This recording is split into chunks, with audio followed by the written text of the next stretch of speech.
Jurassic Island, premier parc dédié aux dinosaures de toute la Caraïbe. Parcourez le parc à la rencontre de dinosaures animés à taille réelle. Au programme, plongez dans l'ère du Jurassique en réalité virtuelle avec la toute nouvelle attraction Jurassic VR.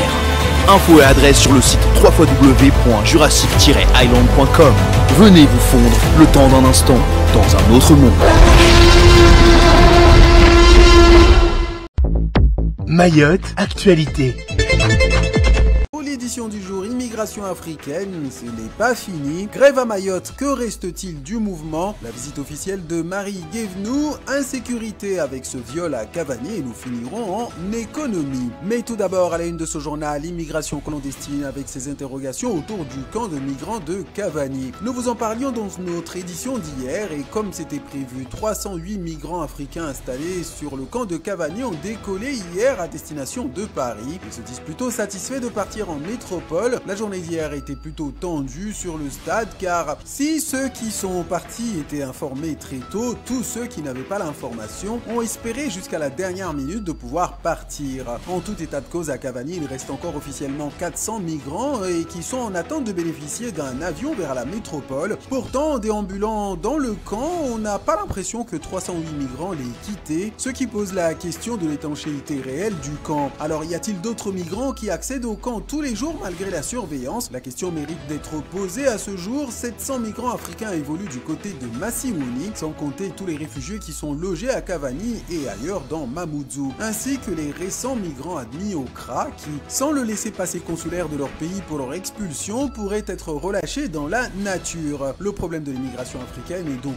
loin d'être réglé alors qu'il s'agissait de l'élément déclencheur de la grève actuelle. Et comme on dit chez nous, Jishtema, s'agissant de la grève actuelle, qu'en reste-t-il aujourd'hui? Initialement représentatif des attentes des Mahorais, la grève qui dure maintenant depuis plus d'un mois avait au fur et à mesure rassemblé toujours plus de monde qui espérait une réponse rapide à la problématique de l'insécurité. Et bien après la réunion avec le ministre le 11 février dernier, qui au dire de certains a été insuffisamment préparé puisque l'état d'urgence sécuritaire n'a pas été posé sur la table comme principe fondamental à la levée des barrages, la cacophonie s'est installée entre les leaders du mouvement. Certains ont appelé à la levée des barrages et d'autres ont prôné la poursuite des blocages. Aujourd'hui, les barrages sont toujours en place et ceux qui les tiennent n'écoutent plus qu'eux-mêmes. Selon certains témoignages, la charte qui s'appliquait sur les barrages n'est plus tellement respectée. Certaines personnes feraient même payer pour une levée de quelques heures des blocages, ce qui jette le discrédit sur le mouvement. Un communiqué des forces vives qui a circulé dimanche pose de nombreuses interrogations sur son authenticité. Et alors que la ministre Marie Guévenoux arrive aujourd'hui sur notre territoire, dans toute cette cacophonie, un doute subsiste sur les personnes qu'elle pourrait recevoir. À suivre donc.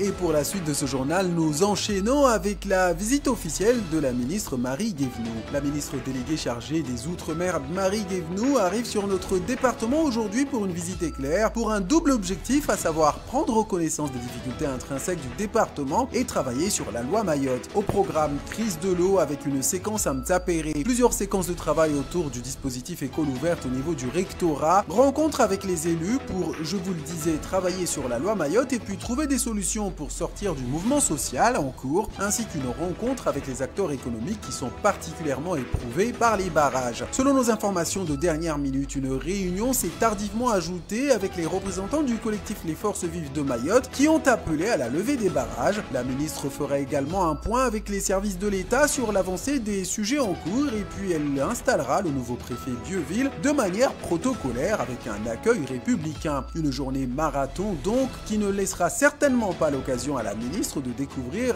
les vrais problèmes de notre île. Et pendant ce temps, sur le terrain, les violences continuent avec un viol à Cavani. Dimanche après-midi, une jeune fille mineure habitant à Cavani avec ses parents se rendait au quartier 16 Villa pour visiter des membres de sa famille. Malheureusement, au lieu d'emprunter les routes, elle a choisi des chemins non officiels. Elle est tombée sur une mauvaise rencontre rencontre avec un groupe de 4 jeunes qui ont décidé de s'en prendre à elle. Des jeunes qui, selon nos informations, l'ont bousculée puis arraché les vêtements. Ils l'ont violée à tour de rôle et lui ont infligé des lacérations corporelles à plusieurs reprises avant de prendre la fuite. Choquée, blessée et ensanglantée, la jeune fille a réussi à rentrer chez elle et sa mère l'a amenée immédiatement au CHM. Les forces de l'ordre ont été prévenues par des professionnels de l'hôpital, des forces de l'ordre qui se sont rapidement rendues sur les lieux de l'agression pour collecter les empreintes et autres éléments susceptibles d'aider à l'enquête désormais ouverte suite au dépôt de plainte de la jeune fille et sa mère. La jeune fille est aujourd'hui prise en charge pour des soins physiques et psychologiques. Je vous propose de clôturer cette édition en économie avec cette mauvaise nouvelle, à savoir que le gouvernement a décidé des coupes budgétaires dont près de 80 millions d'euros sur l'outre-mer. En effet, alors que le gouvernement tablait sur une croissance de 1,4%, l'estimation a été rabaissée à 1% afin de conserver l'objectif de ramener le déficit public à 4,4% du produit intérieur brut. Le gouvernement a publié un décret d'annulation de 10 milliards d'euros de crédits pour faire des économies. La moitié touchera certaines politiques publiques et l'autre moitié sera répartie sur l'ensemble des ministères. Le budget outre-mer, qui n'est pas le plus impacté, sera tout de même amputé de 80 millions d'euros, notamment sur le programme dit Conditions de vie outre-mer, un programme qui concerne essentiellement le logement, et sur ce point Mayotte ne semble pas trop concernée. Alors que les outre-mer, particulièrement Mayotte, ont besoin d'accompagnement pour se développer, ces coûts budgétaires ne sont pas de bon augure. C'est une nouvelle réalité à laquelle les Mahorais devront faire face, et à commencer par cette année 2024.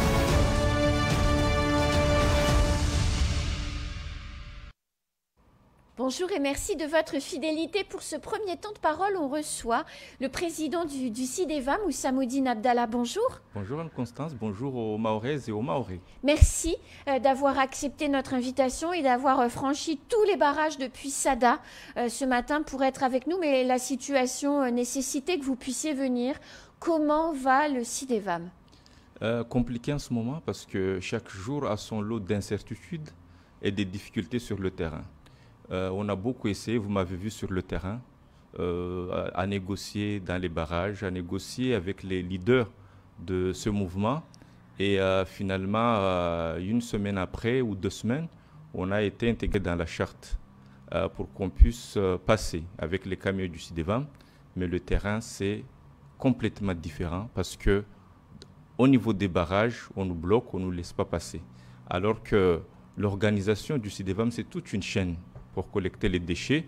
Et je salue ici le travail que notre délégataire Staroura Afou fait tous les jours, parce qu'on se voit tous les jours, on organise des réunions, on fait des tests sur le terrain. Et comme vous le savez, pour qu'on puisse s'en sortir, c'est de collecter 250 tonnes par jour. C'est ce qu'on fait. Et là, en ce moment, les 250 tonnes, c'est 4-5 jours. Donc, vous voyez la situation actuelle. On voit sur les photos derrière vous, on n'invente rien. Ça a été fait à Combani. Oui. Combani, où tout à l'heure, l'un des barragistes a dit qu'ils avaient réouvert une semaine, mais comme vous n'étiez pas passé pendant le week-end, ils ont refermé. Mais collecter les déchets, on ne se réveille pas le matin et appeler un agent, viens prendre le camion. C'est toute une organisation. On a essayé à un moment donné, dans les négociations, on a même fait des badges pour laisser passer les agents du CIDEVAM. Ils n'ont jamais respecté la charte.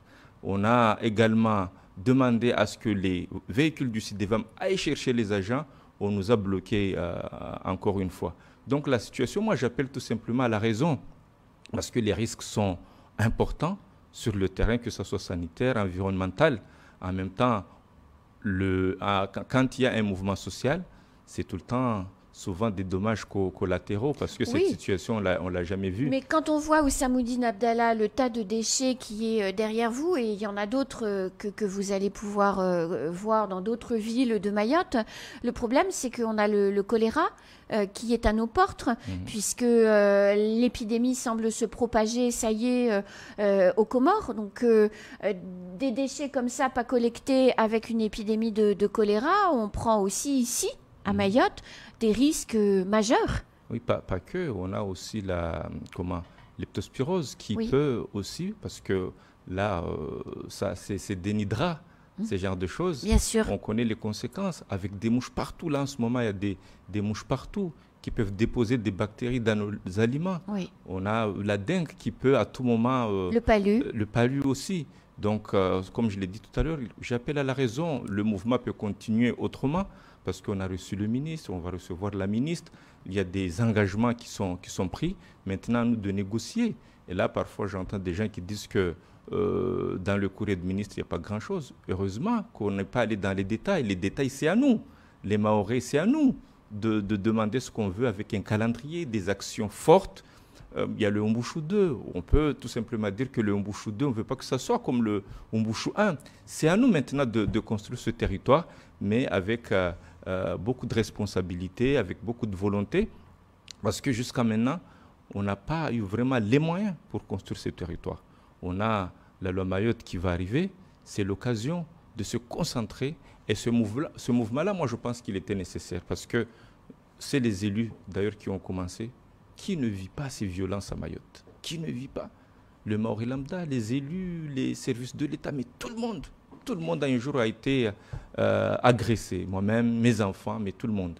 Donc maintenant, à un moment donné, je pense qu'on a fait un travail remarquable entre élus et avec les leaders, justement. On a pu créer des alliances de travail. Vous voyez, pendant 3 semaines, on a travaillé ensemble. Maintenant, qu'est-ce qu'il faut faire? Il faut consolider cette alliance de travail dans l'unité.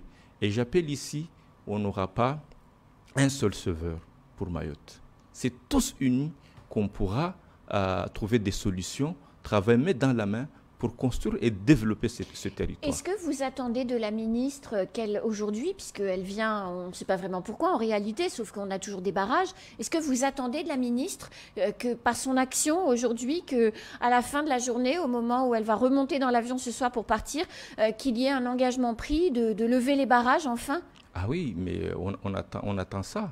Parce que c'est la priorité aujourd'hui? C'est la priorité, absolument. On ne peut pas faire autrement. Avec la ministre, nous, on attend des engagements, on attend les actions qui seront mises en place dans les jours qui viennent, dans les mois qui viennent, dans les années qui viennent. Des actions pour lutter contre l'insécurité, mais aussi des actions économiques, sociales, etc. Et tout ça, on attend cela, parce que sans ça, là, on ne peut pas parler du développement. Alors, Ousamoudine Abdallah, vous avez parlé des camions de collecte, des équipages de collecte. Moi, je voudrais qu'on parle de 2 aspects dont il faut que nos téléspectateurs aient en tête. Les conducteurs, les équipiers de collecte se font agresser quand ils vont collecter nos déchets. Ils se font agresser par les délinquants. Voilà, ils se font agresser par des voyous parce qu'à un moment donné, quand ils partent de chez eux, il faut qu'ils passent au niveau des barrages. Et entre-temps, s'il n'y a personne après les barrages, eux, ils passent et il y a des voyous. Et ils sont à pied. Oui, certains leur piquent leur portable. Et ça, moi, à un moment donné, j'avais même pensé à ne pas prendre des risques avec mes agents. Maintenant, on arrive à s'organiser avec des véhicules où on prend 2-3 agents pour les déplacer. Mais on ne peut pas continuer comme ça. Mais c'est toute une organisation. S'il faut des véhicules du CIDEVAM entre chaque barrage, c'est de la folie en fait. C'est de la folie. Et là, pour l'organisation, on fait des tests tous les jours avec Star ou Rahafou. On se voit, on se dit demain, on va dans tel coin de l'île. Et là, on fait des tests. Et à chaque fois, vous avez vu dans certains reportages où on a dû négocier toute une matinée. Là où ça va mieux, c'est un petit terre. Parce que il n'y a pas de barrage. Il n'y a pas de barrage. Et voilà, mais bon, c'est ralenti au niveau des barges de temps en temps. On faisait 3 rotations par jour. Là, maintenant, on arrive à faire 1 rotation. Ça va aussi mieux au niveau à Amaha parce qu'il n'y a pas de barrage. Il y a le barrage de Longoni maintenant. Mais on arrive à collecter un peu Kungu et Mamoudzou que l'Académie collecte. Mais au sud, au nord et au centre, on n'arrive pas à collecter. Mais alors, parce qu'on a les équipages, nous, en fait, ce qu'on voit en tant qu'usagers sont les bennes à ordures ménagères, logotées CIDEVAM, qui sont très belles maintenant.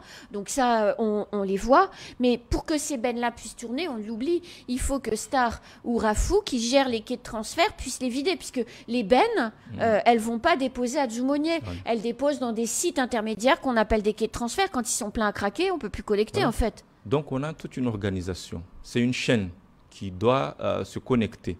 On a les quais de transfert au sud, à Kahani. Ils sont dans quel état aujourd'hui? Là, ils sont pleins à craquer, Et ils débordent. Les camions empli-rôle de Star ne passent pas? Ne passent pas, mais ça passe de temps en temps, pas tous les jours, parce que là, ça fait déjà une semaine qu'ils ne sont pas venus vers le sud. Et on travaille les samedis, dimanches. À un moment donné, on se dit peut-être les dimanches, ça passera mieux. Ça passera mieux, c'est vrai que ça passe, mais c'est très timide. Et là, la souffrance, qu'est-ce qui paye? C'est la population. Bah oui. Donc, et on va payer avec le choléra, peut-être aussi. Hein? Peut-être aussi. Donc là, il ne faut pas se dire que voilà, le CIDEVAM va passer. Mais va passer comment? Il faut qu'on ait des agents, les chauffeurs qu'on aille chercher chez eux, qui viennent. On a des dépôts qui sont, par exemple, à Malamani, dépôt à Kombani, dépôt à Dzumonié. Si on empêche, notamment là actuellement à Kombani, les camions du CIDEVAM ne peuvent pas passer. Les dépôts, c'est là où les chauffeurs vont chercher le matériel. Voilà, hein. vont chercher les camions. Et là, même hier aussi, on a essayé, par exemple, à Kombani, ça n'a pas passé. Il y a un barrage juste après le CIDEVAM vers le quai de transfert de Kahani. Et c'est là où on doit aller déposer les déchets. Ça ne passe pas. Donc là, est-ce qu'on doit attendre jusqu'à la fin du mouvement? Bientôt, il y a aussi le Ramadan. Donc là, on va vivre pendant le mois de Ramadan dans les déchets. Nous anticipons et ce travail-là prendra carrément un mois. Donc, c'est énorme. Une fois que les barrages sont levés, pour remettre l'île au propre, il faudra un mois. Il faudra un mois.